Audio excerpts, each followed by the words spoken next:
Sulphuric acid contact process, sulphuric acid contact process, तो contact process again important है बेटा, again important है sulphuric acid का contact process, ये भी क्या है, इंपॉर्टेंट है, एक बारी देख लेना। पीरियोडिक टेबल से, पीरियोडिक टेबल वाले चैप्टर से बेटा हमें ना कुछ डॉट स्ट्रक्चर दिए हुए हैं, डॉट स्ट्रक्चर दिए हुए जैसे like MgCl2, MgCl2, NaCl, right, CaO। तो ये जो लुईस डॉट स्ट्रक्चर दे रखा है, चाहे वो हमारे आयोनिक कंपाउंड में हो, राइट, जो हम बॉन्ड पढ़ रहे हैं आयोनिक बॉन्ड में हो या फिर कोवैलेंट बॉन्ड में हो,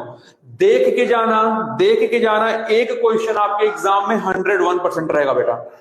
एक दूसरा क्या होता है, दूसरा क्या होता है कि एक इलेक्ट्रॉन लिया और अपने में जोड़ रहा है बेटा, एक इलेक्ट्रॉन लिया और अपने में क्या कर रहा है, जोड़ रहा है, राइट। तो वहां पे एनर्जी क्या होगी, रिलीज होगी, वहां पे एनर्जी क्या होगी, रिलीज होगी, और उसको हम क्या कहते हैं, इलेक्ट्रॉन एंथैल्पी कहते हैं बेटा, उसको क्या कहते हैं, इलेक्ट्रॉन एंथैल्पी कहते हैं, राइट। पोटेंशियल आयोनाइजेशन, देखो अब ये इंक्रीजिंग डिक्रीजिंग या एलिमेंट हमारे ना अलग हो सकते हैं बेटा, अलग हो सकते हैं, ऐसा नहीं कि जो मैंने लिख दिया एग्जैक्ट वही आपको छप के मिल जाएगा, लेकिन आएगा जरूर आपके एग्जाम में। आगे दे दे कुछ क्वेश्चंस आपको ऐसे मिले बेटा कि यहाँ पे ना आपको ऐसा ग्रुप नंबर लिख के दे दे,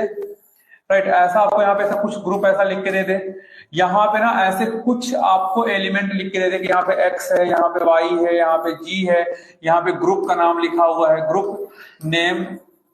ग्रुप नंबर मेंशन्ड है, यहाँ पे ग्रुप नंबर मेंशन्ड है, और उसके अकॉर्डिंग आपसे कुछ क्वेश्चंस पूछ ले,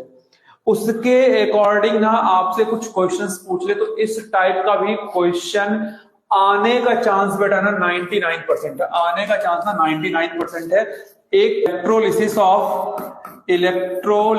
of aqueous copper sulphate, copper sulphate है ना, using copper electrode, using copper electrode, ये भी बहुत इंपॉर्टेंट है बच्चों, ये भी बहुत इंपॉर्टेंट है, ये भी बहुत इंपॉर्टेंट है, और ज्यादातर चांसेस तो इसी के हैं आने के, बाकी